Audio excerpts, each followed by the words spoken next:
paz. Amém. Vamos orar mais uma vez para que Deus possa usar a minha vida, né? Para trazer a mensagem, aquilo que Ele deseja nessa noite. Deus, mais uma vez em Tua presença, eu te dou graças por tudo que o Senhor tem feito, ó Deus, por todas as bênçãos, pelo Teu cuidado, livramentos, por nos trazer hoje aqui à noite. E eu me coloco à Tua disposição, ó Deus, que o Senhor venha usar minha vida, venha me ajudar, me capacitar para transmitir aquilo que o Senhor deseja para a Tua igreja nessa noite. Nos perdoe, ó Deus, e nos capacite cada dia mais. É o que eu te peço em nome de Jesus. Amém. Irmãos, nós estamos continuando com o estudo daquele livro, Graça Transformadora, né? Hoje eu vou trazer para os irmãos o capítulo 16. Esse livro ele tem 20 capítulos, né? A gente já andou bem aí. E creio que até o final desse ano a gente finaliza, né? Em nome de Jesus. E esse livro ele tem trazido muitos ensinamentos, principalmente, penso que para toda a igreja, todos aqueles que têm participado, mas especialmente para nós que estamos ministrando, porque quando a gente vai estudar, né, Deus ele fala muito ao nosso coração, então muita coisa assim revela, né, que a gente fica perplexo assim, de tanto aprendizado. Por isso que a gente pede sempre ao Senhor para nos capacitar, porque por nós mesmos a gente não tem condição de transmitir a palavra do Senhor da forma como ela é mesmo. Então a gente pede que o Senhor venha intervir, né? O Senhor venha nos usar, nos capacitar. Qual que é o objetivo desse livro que nós estamos estudando? Fala sobre graça transformadora, né? E cada capítulo a gente tem entendido um pouquinho mais da graça. A graça de Deus é o que tem assim, nos dias de hoje tem se falado muito da graça, né? De diversas formas, diversas facetas.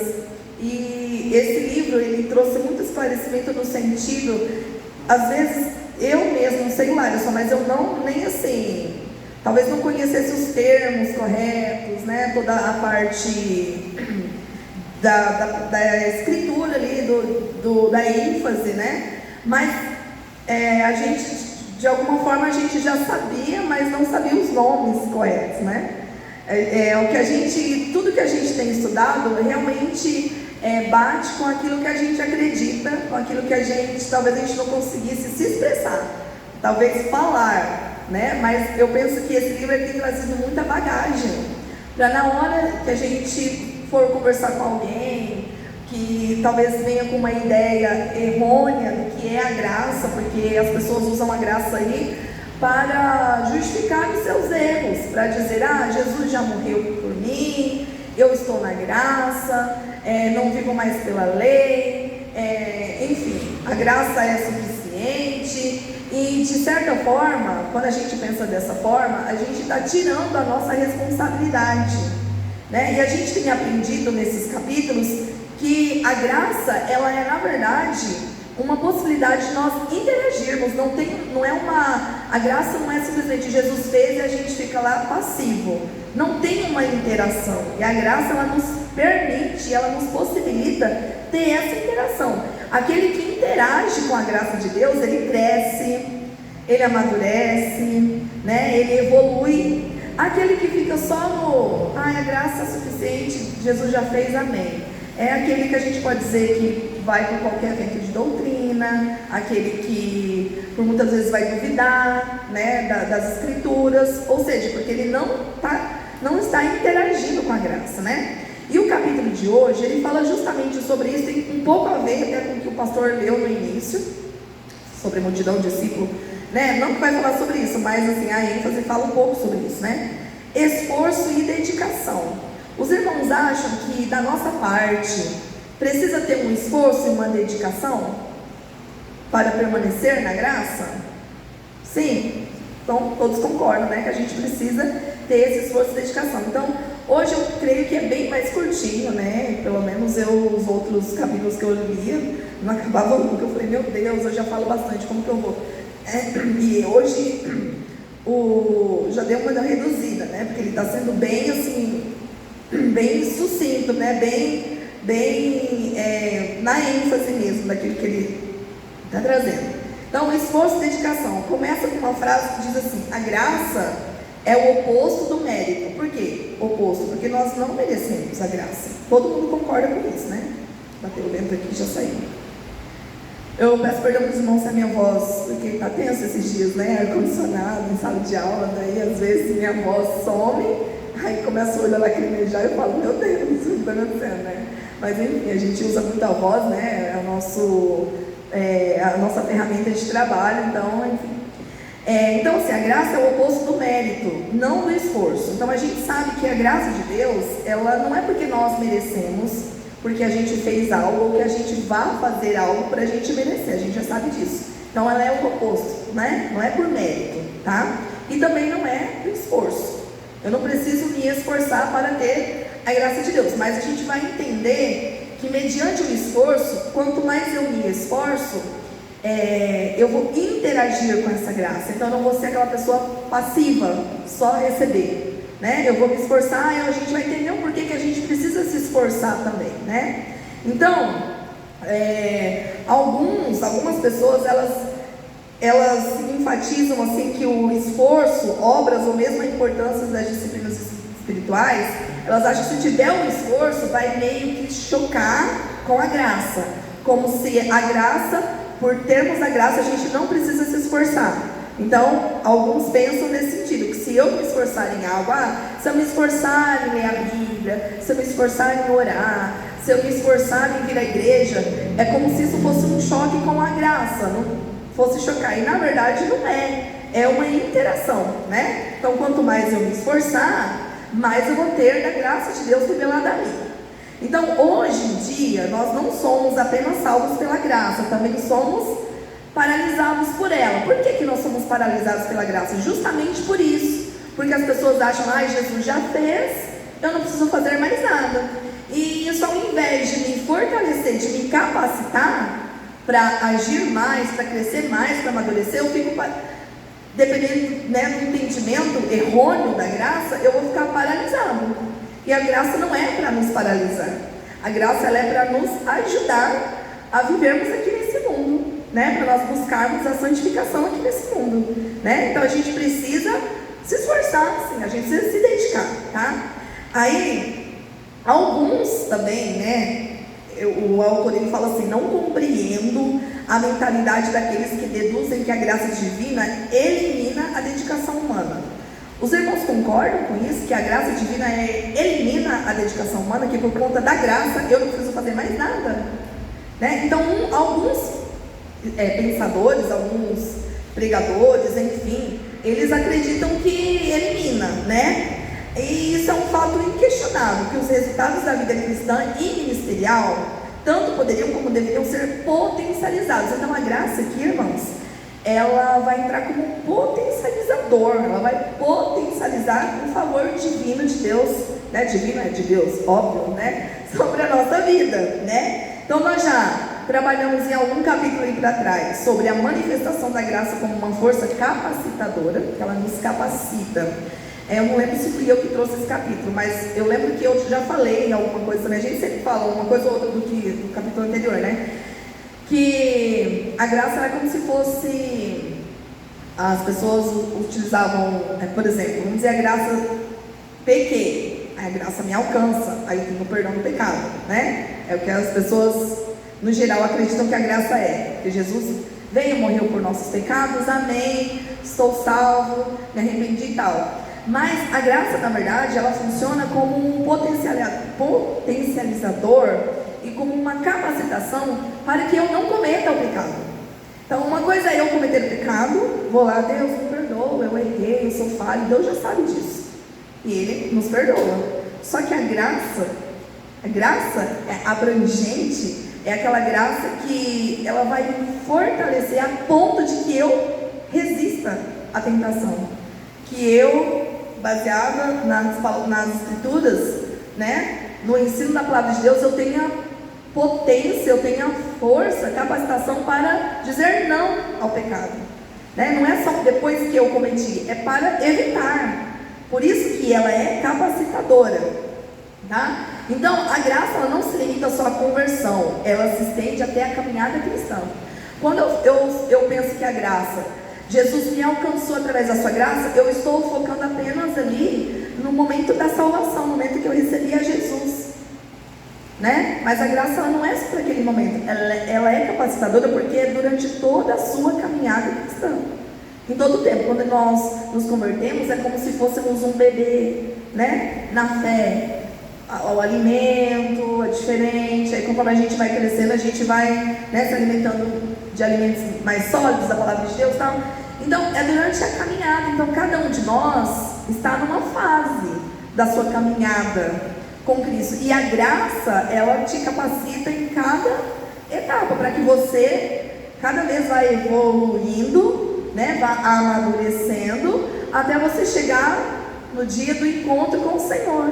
Não, você não pode ser o mesmo quando você se converte e lá, quando você tiver encontro face a face com o Senhor. A graça, ela vai estar nesse processo todo, te capacitando para você crescer, para você amadurecer. Então, aquela questão dos salvos, o crente 3 S's, né? Salvo, sentado e sossegado. A gente crê nesse crente 3S se for aquele que só acredita que a graça é só para salvação, né? Então não, o crente ele é salvo, mas ele tem que se esforçar para permanecer salvo. E quem que vai te capacitar para isso? É a graça do Senhor, tá? Lá em João 15:5, se alguém puder abrir, eu prometo ser rápido, irmãos, mas os irmãos também precisam me ajudar. Falar igual eu falo com os meus alunos, eu posso liberar vocês mais cedo, mas vocês têm que ir, né? Então, João 15:15, se alguém puder abrir bem forte, o que o Senhor diz ali? Já vos não chamareis servos, porque o servo não sabe o que faz o seu senhor, mas tenho-vos chamados amigos, porque tudo quanto ouvi de meu Pai, vos tenho feito conhecer. Esse é João 15:5? Não, 15:15. Eu falei 15:15. É 15:5. Eu sou a videira, vós as varas, quem está em mim e eu nele, esse dá muito fruto, porque sem mim nada podeis fazer. Isso, então aqui Jesus ele falou para nós que sem ele nós não podemos fazer coisa alguma. Então Jesus ele não morreu por nós só para nos garantir a salvação, mas ele disse que estaria conosco, né? E que sem ele a gente não consegue fazer nada. Então é a graça dele se estendendo na nossa caminhada cristã, né? Então a gente precisa tomar posse disso. Então o propósito desse capítulo de hoje, esforço e dedicação, é enfatizar a importância da graça em nossas realizações, no nosso dia a dia, né? Nas nossas atitudes. Então o primeiro tópico vai ser sobre esforço e diligência, né? Então ali, Paulo em Atos 24:12, 16 aliás, ele diz ali que ele se esforçava por ter uma consciência pura. Ele diz assim, abre aspas, por isso também me esforço, por ter sempre consciência pura diante de Deus e dos homens. Ele também testificava ali do esforço na pregação do Evangelho. Ele fala assim, Colossenses 1:29, para isso é que eu também me afadigo, esforçando-me o mais possível, segundo a sua eficiência que opera eficientemente em mim. Irmãos, então precisa de um esforço para nós permanecermos. Para você estar aqui hoje à noite, você se esforçou, né? Alguma coisa você deixou e colocou isso aqui como prioridade, estar na casa do Senhor aprendendo. Então há um esforço. Se não tiver um esforço da nossa parte, como que a gente vai crescer? Não tem como, né? Então, a questão de orar também. Os irmãos concordam que para nós termos uma vida de oração, a gente precisa se esforçar? Né? Porque quando a gente vai orar, parece que 2 minutos é uma eternidade, mas quando a gente está no Instagram, você está lá rindo, né, de aquelas bobeiras que aparecem lá, quando você vai ver, oi, já, né?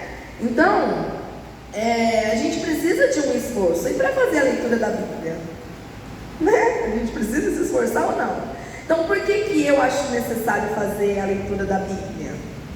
Por mais que a gente leia a Bíblia quantas vezes for, tem gente que consegue ler a Bíblia todo ano, a Bíblia inteira, né? Precisa de um esforço, porque se não tiver um esforço, a pessoa não consegue. Então sim, eu tenho a graça, mas para que eu cresça, eu preciso me esforçar, senão eu vou ficar ali, ó, na mesmice. Aceitei a Jesus, amém. Vou esperar Jesus voltar, sem fazer nada. Então precisa ter um esforço, sim, né? Então, quando Paulo fala assim, ó, esforçando-me o mais possível, ele fala sobre dar tudo de si, o mais possível. Então, eu venho no culto de quarta-feira, eu preciso me esforçar o mais possível, porque se eu não me esforçar, daqui a pouco eu vou, eu não vou, porque vai tão pouca gente, né? Aí a gente começa a olhar para o outro, né?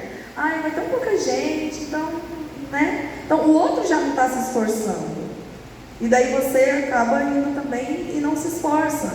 Então a sua vida espiritual vai ser igual a do outro, né? Então a gente não pode se comparar com ninguém. Cada um tem a sua corrida, cada um tem a sua caminhada com Cristo, né? E a diferença a gente vê nos frutos. Aquele que se dedica mais, a gente lembra de uma competição, por exemplo, de uma corrida, vamos dizer assim, uma maratona. Aquele que vence é aquele que, na lógica, aquele que se dedicou mais, aquele que abdicou de um tempo para si, de um conforto, de treinou mais, enfim, né? Venceu por quê? Porque se esforçou. E também na nossa caminhada cristã nós precisamos nos esforçar para nós crescermos, né? Não é só sermos salvos, nós precisamos crescer também. Lá em Efésios 4:3, faço todo o esforço, né?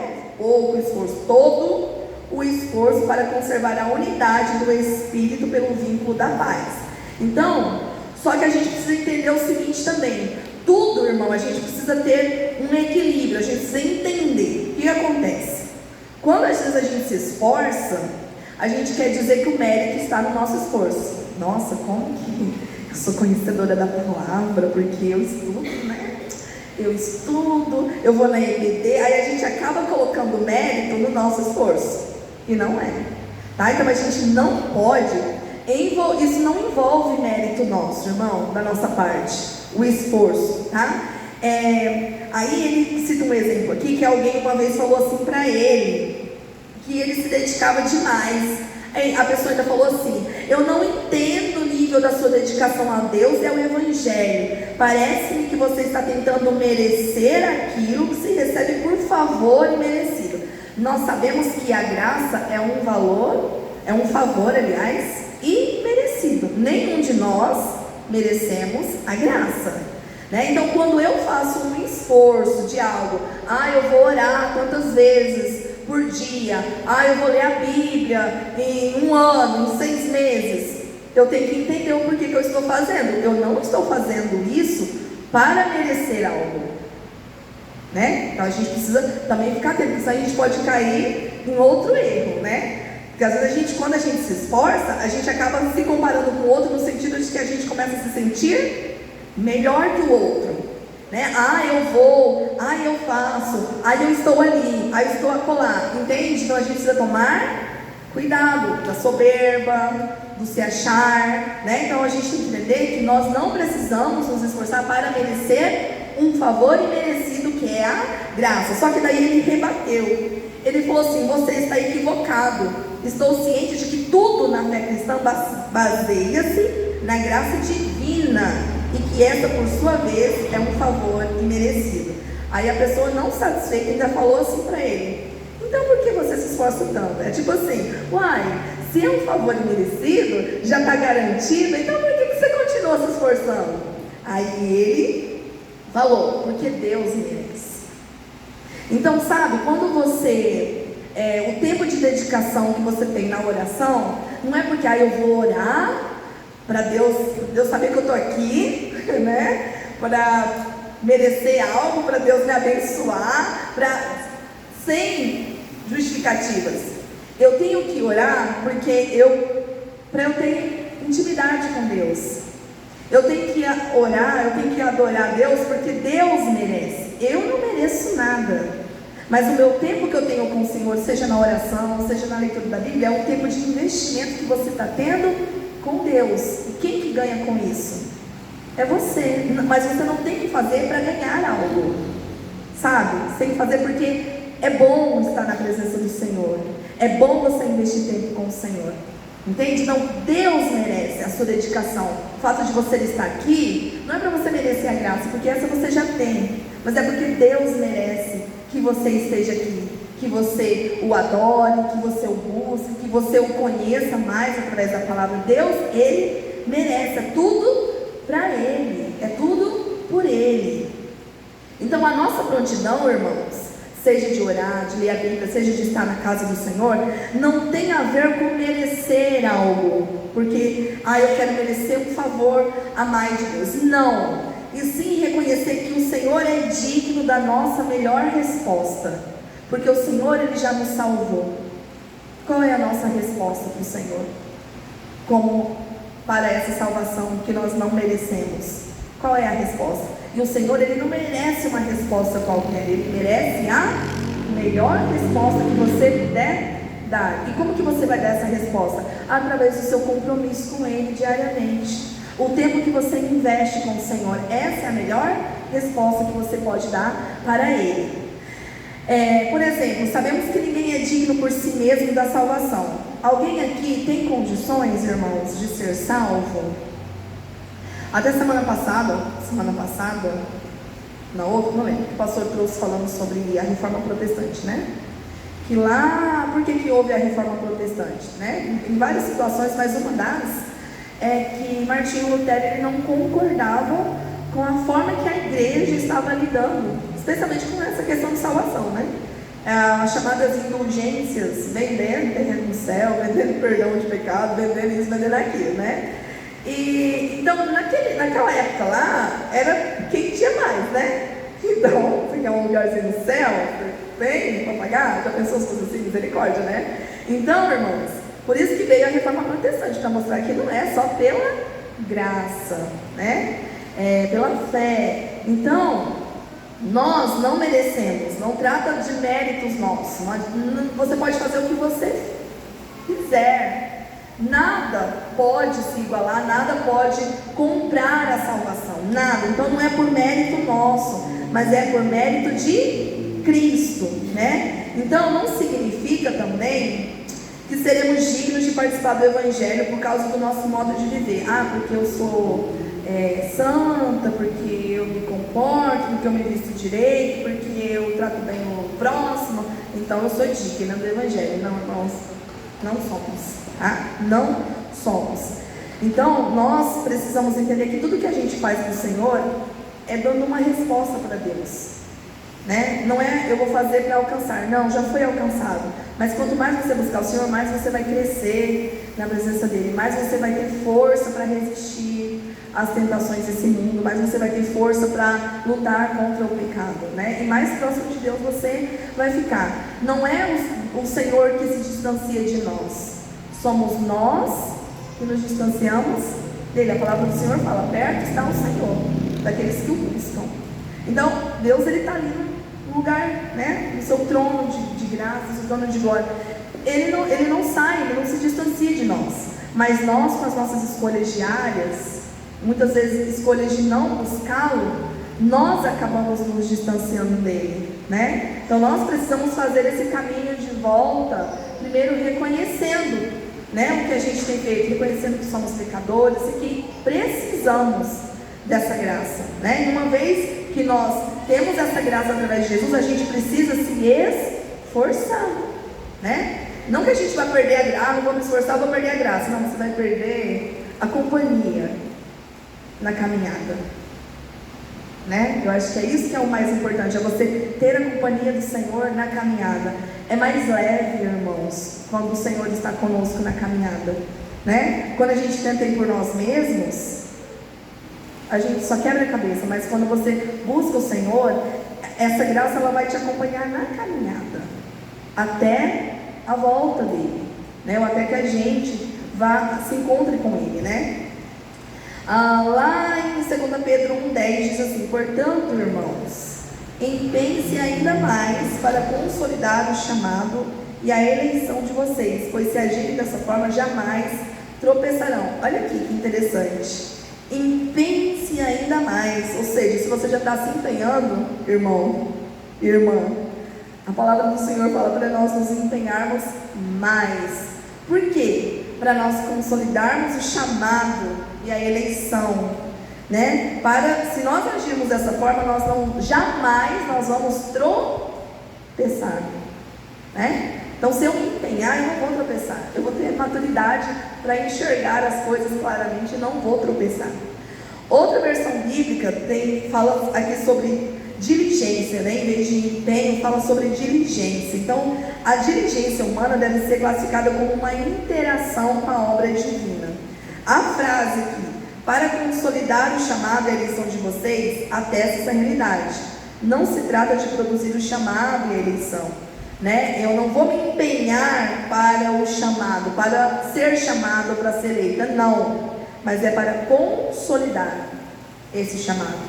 É para consolidar essa eleição, para que eu não venha tropeçar, né? Então, aquilo que vem de Deus, que procede de Deus em sua graça, deve ser ratificado pelos que creem por meio da entrega e da rendição.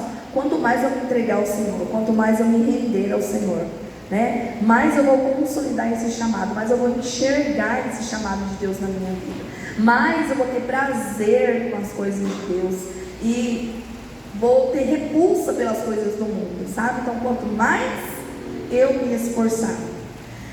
Lá em Hebreus 6, de 11 a 12, fala assim: queremos que cada um de vocês mostre essa mesma prontidão até o fim, para que tenham a plena certeza da esperança, de modo que vocês não se tornem negligentes. O que é negligente? É você saber que tem que fazer uma coisa e você não faz, né? A gente sabe que temos que orar. Aí quando eu não oro, eu estou sendo negligente com a minha vida espiritual. Eu sei que eu tenho que ler a Bíblia. Quando eu não leio, eu estou sendo negligente. Quando eu não venho à igreja, eu sei que eu tenho que estar reunido com o corpo de Cristo. Eu estou sendo negligente. Então, para que vocês não se tornem negligentes, mas imitem aqueles que por meio da fé e da paciência recebem a herança prometida. Então, por meio da fé e da paciência recebem a herança prometida. Então, isso aqui nos faz lembrar de quantas pessoas começam, mas não permanecem, né? Elas não permaneceram por quê? Porque elas não se esforçaram. Aí elas não estavam fortalecidas, foram pelos ventos de doutrina, pelas, né, as fábulas aí de fora, e elas não perseveraram. Então não basta só você crer, você aceitar, você precisa, né? Se tem que ter um esforço, porque senão você não entende. Se eu não entender a graça como ela é, eu não vou conseguir permanecer, né? A dedicação na vida cristã não deve ser vista como concorrente da graça. Concorrente no sentido assim, se eu me dedicar, então é como se eu estivesse fazendo algo para merecer a graça. Não é concorrente, elas são aliadas uma da outra. Tenho a graça, mas eu vou me dedicar nas coisas do Senhor, na obra, no reino do Senhor. Trata-se de uma expressão dentro da visão da interação da humanidade, do caráter interativo da graça. Isso foi definido e revelado nas Escrituras. Lá em Romanos 12, de 6 a 8, diz assim: tendo, porém, diferentes dons, segundo a graça que nos foi dada. Se profecia, seja segundo a proporção da fé. Se ministério, dediquemo-nos ao ministério. Ou o que ensina, esmere-se no fazê-lo. Ou o que exorta, faça com dedicação. O que contribuiu, com liberalidade. O que preside, com diligência. Quem exerce misericórdia, com alegria. Então aqui, irmão, está falando que os dons são, sem dúvida alguma, segundo a graça, são manifestações da capacitação divina. Às vezes as pessoas do mundo, elas não entendem o porquê que você não sai da igreja, né? Às vezes as pessoas do mundo, elas não entendem como que você, por várias vezes eu já tive alguns debates com pessoas que já até foram de igrejas, os desigrejados, né? Em que eles vêm falar questão do dízimo. Eles não entendem, muitos não entendem o fato de você pegar uma parte do seu salário que a gente nem considera como nosso mais, né? E você devolver para o mundo, isso é loucura, entendeu? Isso é loucura. O fato de muitas vezes você se doar seu tempo, porque eu acho que hoje o que é mais valioso não é dinheiro, né? Eu acho que o mais valioso hoje que nós temos é o tempo, porque o tempo não volta. O dinheiro a gente pode perder aqui, mas conquistar ali de novo, né? Um bem material a gente perde, mas pode. Mas o bem mais precioso que nós temos hoje na nossa mão é o tempo, é o hoje, é o agora. Por isso que esse tempo que a gente está vivendo agora chama-se presente, porque é um presente de Deus. O que passou já passou, o que está lá na frente a gente não tem controle sobre ele. Então é o tempo, é o agora. E às vezes as pessoas elas não entendem, né? Quando às vezes as pessoas falam assim, vamos fazer tal coisa, vamos sair na 11, fala, não tem tal coisa, ou tem ensaio, né? Quem é da equipe de louvor, né? Parabéns hoje, gente, hoje é dia do músico, tá? Então parabéns para todos da equipe de louvor, que Deus abençoe. Todos os ministérios têm a sua dedicação, né? E falando do ministério de louvor, tem aquela dedicação de estar em ensaio, de voltar numa música, de pegar ali, de mudar ali, aumenta tom, desce tom e faz um monte de coisa. Mas é uma dedicação que as pessoas às vezes não entendem, né? O tempo é um investimento. Então nós precisamos nos dedicarmos. A palavra do Senhor fala aqui, dediquemo-nos ao ministério. O que ensina, esmere-se no fazer, ou seja, não vai fazer de qualquer jeito. Mas se você é do ensino, não chegue, fale sem estudar, né? Sem buscar a orientação do Espírito Santo. O que exorta, faça com dedicação. Para exortar, às vezes tem gente que acha, não, exortar é fácil, só você chegar e falar as verdades na cara da pessoa. Não, irmãos, você precisa falar com amor, porque dependendo da forma que você fala, a pessoa espana, né? Então a gente precisa falar com amor, e isso precisa de uma dedicação. Quantas vezes a gente, quem exorta, não sei nem se tem algum ministério assim, mas antigamente tinha umas pessoas da parte da exortação, né? Geralmente fica para o pastor, né? Então, o pastor, ele, não sei, né? Porque quando eu tenho que exortar alguém, algum aluno meu, né? Porque eu estou ali em contato direto, aí às vezes a gente quer falar de um jeito, daí às vezes você fica ensaiando, né? Porque não, se eu falar assim, vai chorar. Não, mas se eu falar daquele jeito, entendeu? Então a gente fica, não sei se o pastor é assim, né? Quando tem que conversar com alguma ovelha. Bom, se eu for falar assim com o fulano, se eu for falar assim com a Aurinete, eu sei que ela vai me retrucar isso aqui. Então, não sei, né? O pastor já conhece as suas ovelhas. Mas precisa de uma dedicação, de conhecer o outro, porque cada um de nós temos as nossas personalidades, né? Cada um de nós temos os nossos temperamentos. Eu não sei se você sabe, mas você tem um temperamento. Foi Deus que te deu esse temperamento.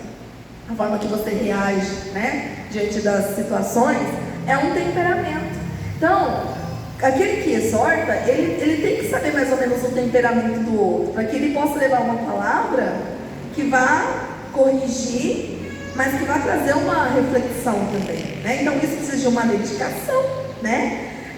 Aqui fala o que contribui, irmãos. Até você que entrega, que devolve o dízimo, até você que oferta, você precisa fazer com uma liberalidade.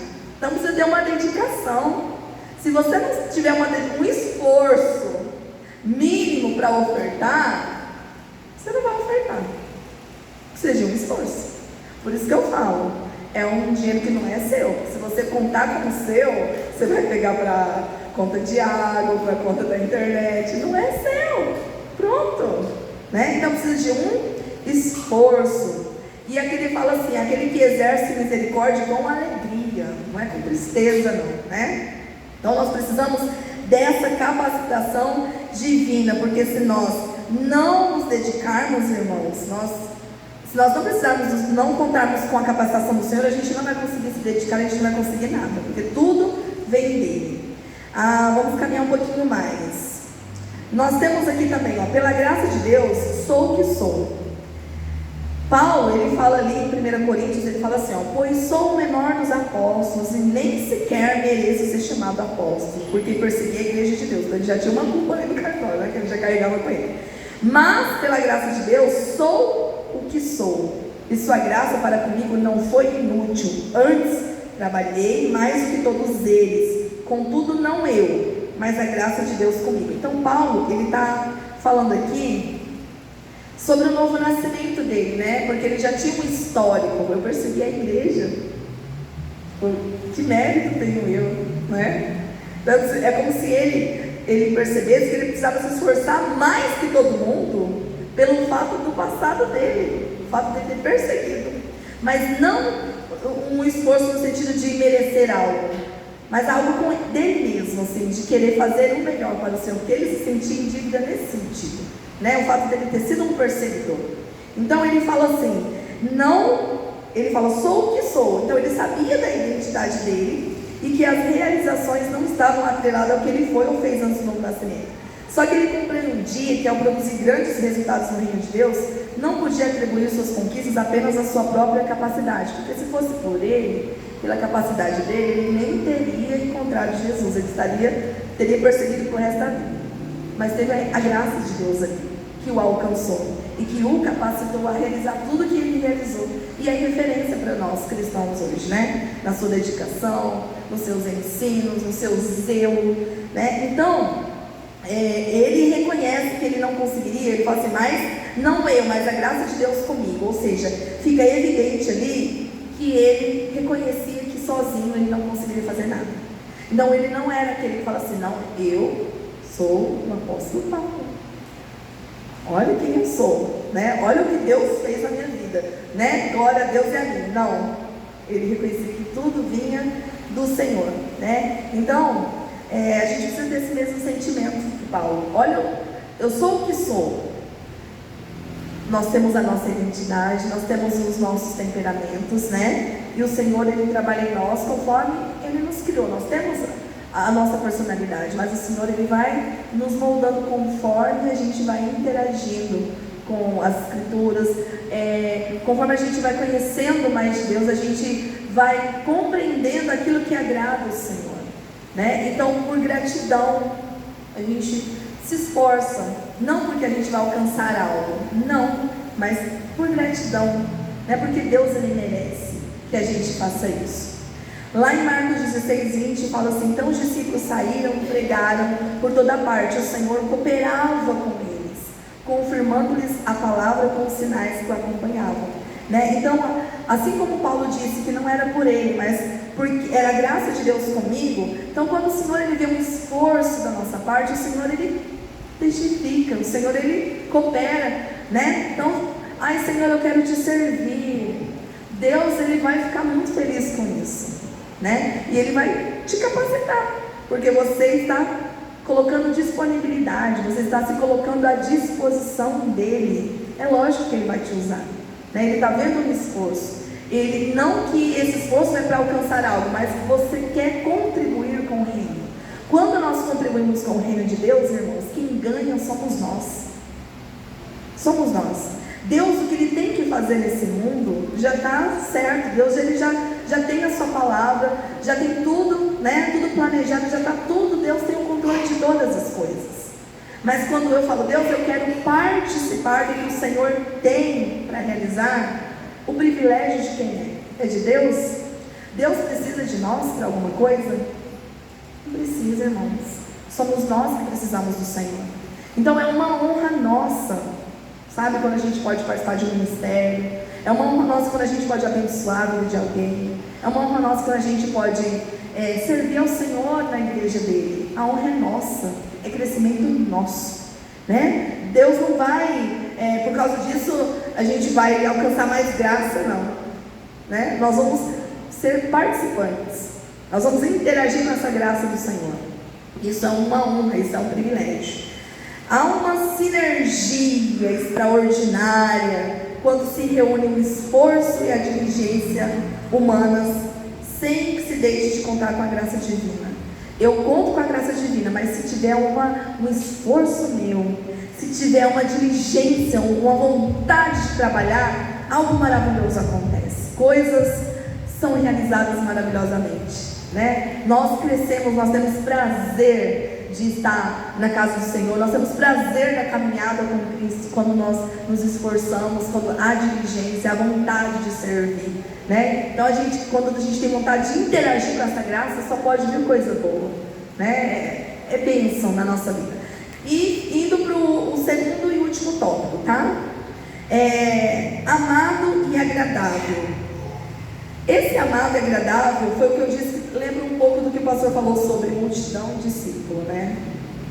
Que a multidão, ela acha que como se estivesse fazendo um favor, dando audiência para Jesus ali, o público, né? Os seguidores das redes sociais de Jesus E o discípulo é aquele que tem prazer de estar ali, tá olhando o seu mestre, tá observando ele está crescendo, né? A multidão só está querendo usufruir daquilo que o Senhor tem para ela. O discípulo, ele quer além, mas ele quer a presença do Senhor.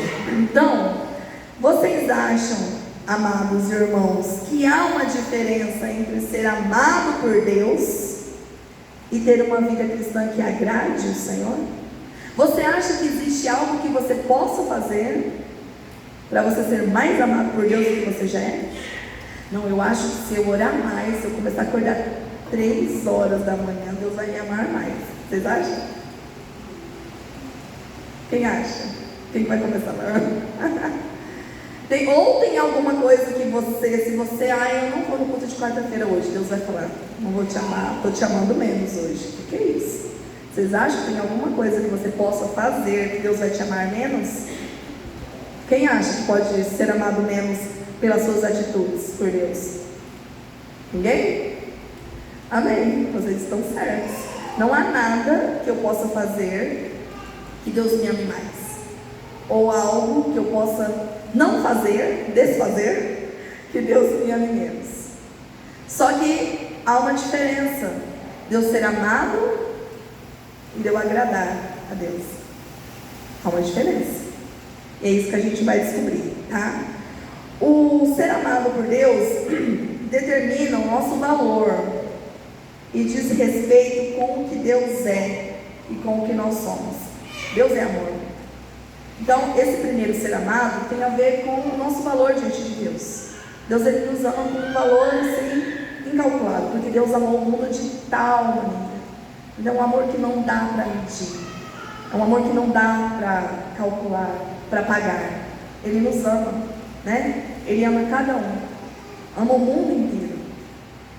Só que nem todos aqueles que são amados por Deus são aqueles que agradam a Deus. Então há uma diferença. O primeiro tem a ver com o nosso valor, o segundo tem a ver com o nosso comportamento, e nada a ver com o que Deus é ou o que nós somos. É o nosso comportamento.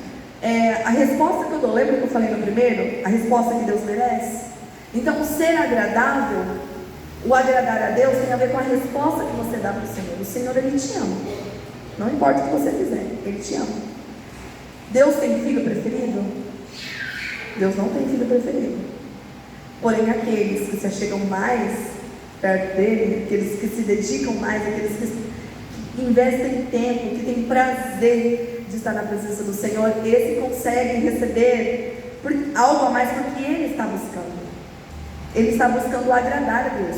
Então, quando você busca agradar ao Senhor, vou dar um exemplo. Hoje as pessoas falam assim, vou falar sobre uma coisa que é muito assim comum nos dias de hoje, com relação a que às vezes algumas igrejas pegam como costumes.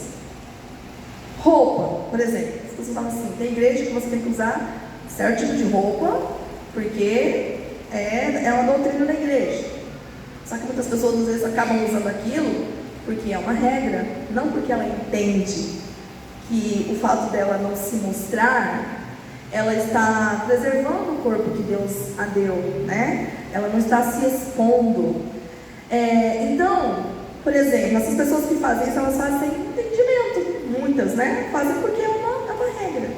Então há uma diferença daquelas que entendem, não, eu não vou me vestir de qualquer jeito, não é porque é uma regra, porque o pastor está me obrigando, porque senão a irmã vai me olhar com cara feia, não, mas porque eu entendo que o meu corpo é santuário do Espírito Santo e que eu preciso me importar de forma decente, né? Que eu sou a Bíblia que o mundo está lendo, que tudo, o cristão tem um telhado de vidro. Qualquer coisa que o cristão faça ou não faça, ele vai ser, né? Então, o agradar a Deus é você entender e falar assim, eu estou fazendo isso não porque fulano está me apontando, não, mas é porque eu quero agradar a Deus. Eu vou orar, eu vou vir na semana de oração, não porque o pastor vai ficar, se eu não for, ele vai ficar me ligando, me cobrando, mas eu vou porque eu entendo a importância disso, porque eu quero agradar a Deus. Eu sou amado por Deus se eu for, ou se eu não for, eu vou continuar sendo amado por Deus, porque não é por mim, mas é pelo que Ele é, né? Mas eu quero agradar. Então a graça, ela permite você reconhecer isso, esse desejo, ter esse desejo de agradar, sem interesse algum. Não, eu quero agradar. É diferente de quando um filho seu faz alguma coisa para você, para ganhar algo, ou porque simplesmente ele quer te agradar, né? Às vezes tem mãe que é desconfiada, quando o filho começa a fazer muito agrado, assim, muito não sei o que, você fala, o que você quer, né? Porque a gente já acha que está querendo alguma coisa. E tem uns que só chegam, não, eu só quero fazer um agrado, né? Então, há uma diferença, né, de ser amado e de ser agradável. Então vamos aqui. Aí ele cita um exemplo de do filho dele, né? O filho dele tinha apenas 11 anos de idade, e aí o filho dele chegou do colégio um dia, nervoso, porque estava preocupado, né? Queria, de certo, falar alguma coisa para ele, mas ele estava, sei lá, com um semblante aflito. Aí ele deduziu mais ou menos qual que era o medo do filho dele e falou assim, você quer me entregar o boletim, meu filho? Tem alguma nota baixa? Já foi, né? Eu vi que o filho estava preocupado. Foi alguma nota baixa que você tirou? Fala pra mim. Porque estava bem desesperado o menino, né? Ele falou assim, qual matéria você ficou com a nota vermelha? Aí ele falou assim, foi em matemática, pai. Né? Aquela cara assim, já foi se justificando. É que quando eu voltei da nossa viagem, houve uma prova surpresa, e aí eu não consegui repor a matéria. Daí, ele comentou de que ele precisou, né, viajar, uma viagem assim, ele acabou tendo que levar o filho, então ele se sentiu bem culpado, o pai. E aquela criança, o filho dele, pela mãe ser pedagoga, a mãe sempre pegava no pé e exigia notas boas e tal, né, era exigente, e ele estava preocupado com isso, mas o pai se sentiu um pouco culpado pelo fato de ter levado o menino em época de prova, né? Então, por isso, né, por esse episódio, ele pegou e falou assim, filho, tá bom, é como se o filho fosse um réu primário, porque eu nunca tinha acontecido aquilo, do filho tirar uma nota baixa, né? E ele entendeu que ele tirou a nota baixa por conta dessa situação. Aí ele falou assim, filho, você está preocupado demais do que eu vou pensar de você, né? Não precisa ficar nervoso, eu não confunda o seu valor com a sua performance, não é porque você tirou uma nota baixa que o pai não te ama, ou o pai não te acha inteligente, não tem nada a ver, eu entendo, tá? Aí ele falou assim, guarde o seguinte no seu coração, nada do que você fizer de bom, que é o que a gente tem sentimentos pelos nossos filhos, né, irmãos? A gente pode chamar atenção, a gente pode puxar a orelha, mas nada do que eles façam de bom fará com que a gente ame mais. Porque varreu a casa, porque tirou o lixo, porque a gente vai amar. Não. Com Deus também, em relação a nós, é assim, né? E nada do que você fizer de errado fará com que eu te ame menos. Ele falou isso para o filho dele. Quando eu amo você, não tem nada a ver com o que você faz, tem a ver com o que você é. Então nós amamos os nossos filhos pelo que eles são, não porque eles podem fazer, né? Por nós. Você é meu filho, isso basta, falou para o filho dele, né? Aí o filho dele ficou aliviado, só que com aquele alívio, o filho dele fez uma cara malandra. Aí ele falou assim que o filho não falou nada, fez só uma cara malandra que ele leu, mais ou menos o pensamento do filho, que era tipo assim, então liberou geral, tipo assim, sabe quando você vai, né? Não se preocupa, tá? Em vez de só o alívio, não, já veio aquela malandragem, assim, não tá, quer dizer que nada que eu fizer vai, ok. Aí ele pegou, já falou assim pro filho, né? Como se o filho estivesse falando assim, então eu não preciso me preocupar com a minha performance nos estudos, porque independente da nota, o senhor vai continuar me amando, né? Aí ele pegou e falou assim, só que ser amado não tem nada a ver com a sua performance, apenas com o que você é. Mas se você quer me agradar, aí já é outra conversa. Então ele disse que o filho dele entendeu, né, Uma coisa é eu entender, Deus ele me ama, independente do que eu fizer. E não há nada que eu faça que ele vai me amar menos. Mas se eu quero agradar a Deus, eu preciso me esforçar. Eu preciso entender o que agrada ao Senhor. Lá em Salmos 37:4 fala assim, ó, deleita-te no Senhor e Ele concederá os desejos do teu coração. Né? Às vezes a gente acha, a gente quer os desejos do coração. Só que a gente não pode ir direto nos desejos, a gente tem que ir primeiro no deleite. Então o que é o deleitar? É você buscar agradar ao Senhor. O que você pode fazer para agradar a Deus? Viver em santidade, cumprir a palavra do Senhor, né? Amar o próximo. E a gente já sabe de muitas, né, o que a palavra do Senhor nos ensina. Então, se eu quero agradar, eu vou fazer as coisas não porque eu quero ganhar algo, mas porque eu quero agradar a meu Deus. Né? Eu quero trazer prazer para o Senhor. Eu quero que a minha vida seja uma alegria para o Senhor. Então, isso não tem a ver com a minha, o amor de Deus comigo, não tem a ver com a minha performance. Mas se eu quero agradar a Ele, sim, eu tenho que me esforçar. Lá em 1 Tessalonicenses 4, de 1-2, fala assim, ó: quanto ao mais, irmãos, já o instruímos acerca de como viver a fim de agradar a Deus. E de fato, assim vocês estão procedendo. Agora pedimos e exortamos a vocês no Senhor Jesus, que cresçam nisso cada vez mais, pois conhecem os mandamentos que demos a vocês pela autoridade do Senhor Jesus. Então nós temos que viver, irmãos, segundo a palavra do Senhor, porque é isso que agrada a Deus, né? Ele fala que o povo lá de Tessalônica, da igreja de Tessalônica, estavam cumprindo esse propósito. Só que ele fala assim, ó: não é porque vocês estão cumprindo que amém, mas cresçam cada vez mais. Então a gente precisa evoluir cada vez mais, né? Buscar sempre agradar ao Senhor. E para finalizar, esse conceito de agradar a Deus não está relacionado com a busca humana por amor, aceitação ou valor. Não, vou agradar a Deus para Deus me aceitar, para Deus me amar. Não.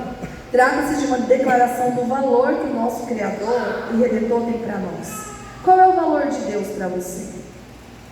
Então, se Deus ele tem valor para você, você vai procurar agradá-lo, né? Você vai procurar agradá-lo. Você vai fazer as coisas não porque alguém está te cobrando, não porque alguém está te pedindo, mas porque você quer agradar o Senhor, porque Deus tem valor na sua vida. Amém? Então, irmãos, é isso. Essa é a palavra que o Senhor, né, gostaria de deixar essa noite através da minha vida, que a gente possa entender qual é a diferença entre ser amado por Deus, que todos são amados, mas nem todos agradam a Deus. Nem todos agradam, e as pessoas sentem o impacto disso na sua vida cristã, tá? A gente viu também que a graça é o oposto do mérito e não do esforço.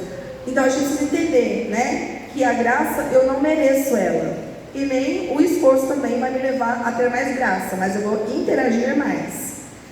E é isso. Então, e você, como que avalia seu nível de dedicação em sua caminhada cristã até aqui? Como que você está na sua caminhada cristã? Você está se esforçando? Você está se esmerando, se dedicando nessa busca? Né? Nada que você fizer vai fazer com que o Senhor te ame mais. Mas tudo que você fizer, você vai demonstrar na sua vida o valor que Deus tem para você. Então que Deus nos capacite, que a graça do Senhor nos transforme, graça transformadora, que essa graça ela venha nos transformar de dentro para fora. Amém? Que Deus abençoe. Amém.